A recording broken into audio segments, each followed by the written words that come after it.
Nung kay PD, kung ano yung process ng paglalagay ng mga COP. At bakit kung hindi out of coverage ang mayor ng 1 o'clock, tawagan niya ng 2 o'clock, 3 o'clock, or the next day. Mga lousy na reason, sayang provincial director ka. Yung 5 pangalan na ibibigay mo sa mayor because the law requires for chiefs of police that the PNP is supposed to submit to the mayor 5 names from where the mayor will choose his chief of police. That is the law. Pero nag-submit ka ba ng 5 pangalan sa mayor pursuant to the requirements of law? Yun lang yung tinatanong ko eh. As I have said, Did you follow the law? Yes or no? no, sir. It is of record and you are under oath, ha? Yes, Your Honor. Yes, I can charge you for doing such, for not following the law. Kasi nagmamatigas ka pa eh. Pero susubukan ko yung tigas mo, palalambutin ko. PD, Yes, Your Honor, but I failed to inform the mayor because kasi si mayor andito para kung may magsinungaling, pwede kong i-request si mayor mismo para magsalita rito. Kasi PD, kasi biglaan kasi ang paglipat ng COP eh. yes, Your Honor, Bakit pinalitan ng COP doon? because of the exigency of service, Your Honor. Ayun naman ang common reason talaga sa lahat ng document. COP, meron bang nag-request sa'yo papuntang Maluso? Yung totoo lang COP Wala po, Your Honor. Walang tumawag sa'yo na ikaw ang dapat i-assign doon? Wala po, Your Honor. Pag sinabi kong meron kang pinagsabihan at sinong ang nag-request sa'yo, pasinungalingan mo? At meron kang pinagsabihan? Wag mo kong pilitin, banggitin kong pinagsabihan mo, kailan lang? Oh, reminder, COP. Hindi, You're under oath. alam Sige, mo, answer please. Huwag Answer. kang magsinungaling dito kasi mahirap eh. Please answer. Sabi mo na yung totoo para at least hindi tayo nahihirapan Maiipit dito. kayo rito. At kasi pilitin nyo ako, papatawag ko yung nagsabi sa akin at kayo mismo ang nagsabi sa kanila. Please reply, COP. Sino nag-request sa'yo? Sino nag-request sa'yo?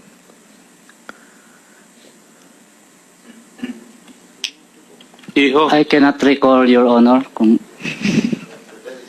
Sa haba-haba ng pag-isip mo eh. 2023 lang yan ha. COP, 2023 lang pinag-uusapan natin ha. Sige, Congressman Ataman. Problema kasi paiba-iba ang sagot. Mismo si PD, paiba-iba na ang sagot. PD, wag mo kong pilitin magsabi ng totoo Sabihin mo na lang kung anong rason. Bakit hindi nyo in-inform yung mayor na nagpalit kayo ng ano?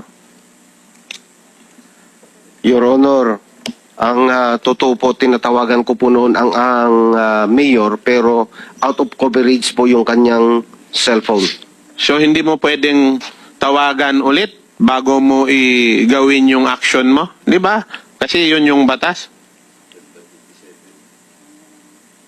O meron din nag-utos sa'yo. Wala pong nag-utos Bakit ka nagmamadali? wala pong nag-utos sa Honorable. Hindi, kung walang nag-utos sa'yo, hindi mo makontak si Mayor, reason mo yun para labagin ang batas? Pulis ka? No, Your Honor, but kinakailangan ko na kasing i-rotate yung ating Ano ba naman yung 1 day, 2 days? Na courtesy lang man sa Mayor? Di ba? Saka I believe, Congressman Ataman, yung out of coverage is a lame excuse, no? Parang, don't you have any other way out to contact the mayor and to have that courtesy, no? To tell her the papalitan niya COP. Yeah, oo. Hindi, ano yun sa Hindi, appointment? yun yung gusto kong itanong kay PD. Kung ano yung process ng paglalagay ng mga COP. At bakit kung hindi out of coverage ang mayor ng 1 o'clock, tawagan niya ng 2 o'clock, 3 o'clock, or the next day. Mga lousy na reason, sayang provincial director ka. Mahirap kasi PD kung nagpapagamit eh. Mr. Chair, Yes, Congressman Akop. I will Before we wrap I will up. veer to the line of questioning of the Honorable Hataman. Yes, go ahead. PD, under the law, the choice of the chief of police is vested in the mayor, right? Yes, Your Honor. Oh, bakit hindi mo sinunod yung batas? Because I don't have enough officer na ibibigay na pagpipilian ng ating mayor, Your Honor. Bakit? Ilang opisyal ba ang under mo? Your Honor, during the election, I have only 34 officers out of 74 that should be assigned in Sabi mo Basilan. kanina, PD, to cut you, nagmamadali ka na i-rotate mo yung mga officers mo. Tapos ngayon sasabihin mo sa akin, kulang ang opisyal mo. Nanggaling ako sa PNP, and I have occupied higher positions than you have had. You know. Kaya wag mo akong paglaruan. Yes, Your Honor. Yes. Are you the one who's supposed to give 3 names? From where did the 5 names come from for chiefs of police? Matanong nga kita. Saan nanggaling yung mga pangalan na 5 supposed to be? In the provincial office, Your Honor. Ikaw ang pumipili, hindi yung RD? I am the provincial director, Your Honor, because it is under the municipal level na yun, sir. Alam ko yun, pero hindi nanggagaling sa iyo yung pangalan. Nanggagaling sa opisina ng RD. Yung 5 pangalan na ibibigay mo sa mayor because the law requires for chiefs of police that the PNP is supposed to submit to the mayor 5 names from where the mayor will choose his chief of police. That is the law. Alam mo ba yun? Your Honor, what I know is... Hindi, ang tinatanong ko lang, alam mo ba yun?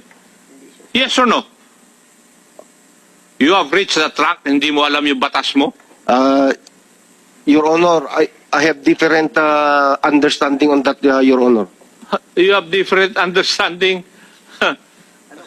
Anong understanding niya? Sige na. Ano yung understanding mo, iyo? Dahil kung yung sa municipal police station, sir, yung mga chief of police, ang mga i-recommend for chief of police ay manggagaling po sa provincial director. Pero nag-submit ka ba ng 5 pangalan sa mayor pursuant to the requirements of law? Yun lang yung tinatanong ko eh. As I have said... Did you follow the law? Yes or no?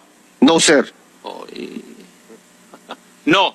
It is of record and you are under oath, ha? Yes, Your Honor. Yes, I can charge you for doing such, for not following the law. Yes, Your Honor. Yes. Iyo. Now, noong hindi mo sinunod, bakit hindi mo sinunod yung batas? Alam mo pala. What force you to violate the provision of law?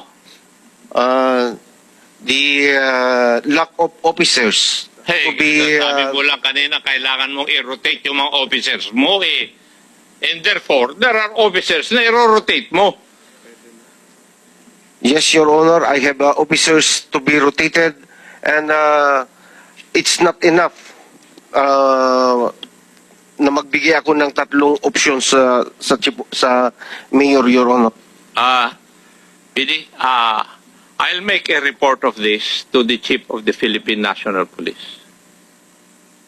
And bahala na ang Philippine National Police how they will deal with you criminally and administratively.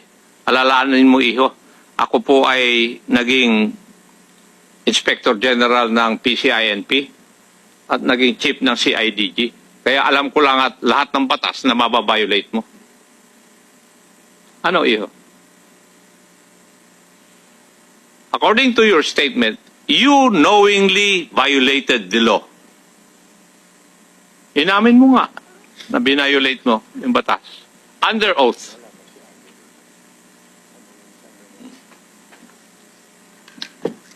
Diba?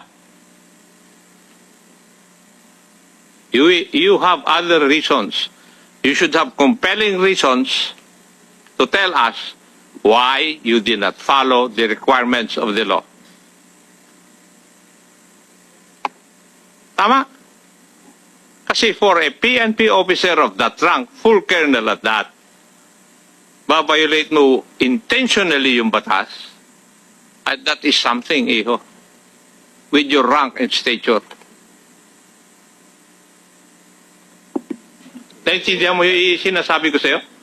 Yes, Your Honor. Yes. Kasi nagmamatigas ka pa eh. Pero susubukan ko yung tigas mo, palalambutin ko. And it may cost you your service. Now, Ardi, pakiclarify nyo nga po sa akin, yung kayo po ang nagbanggit yung Section 560 Yes, sir. of 10294. Yes, sir. Yes, sir. Diba? Ang title nun is Election-Related Incidents and Catastrophe. Tama? Yes, Your Honor. Oh. The following shall be observed in case of election-related violent incidents, acts of God, and other emergencies. So, this limits the application of 560. Definitely, Your Honor. Yes. Now, paragraph A, there is sabotage, explosion, equipment, robbery, and other similar circumstances. These Yes. are the only situations wherein you can transfer the polling center. Yes, That Your be Honor. correct. Yes, Your Honor.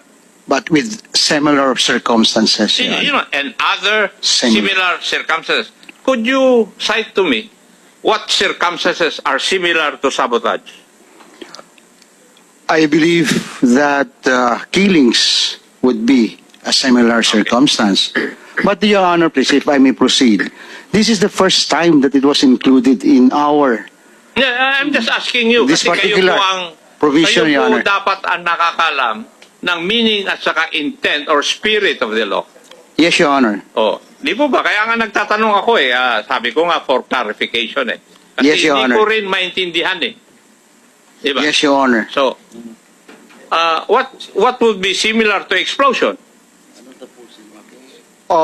Maybe bombs found, although did not explode, but the effect would be the same, Your Honor. It would Okay. cause fear to everyone.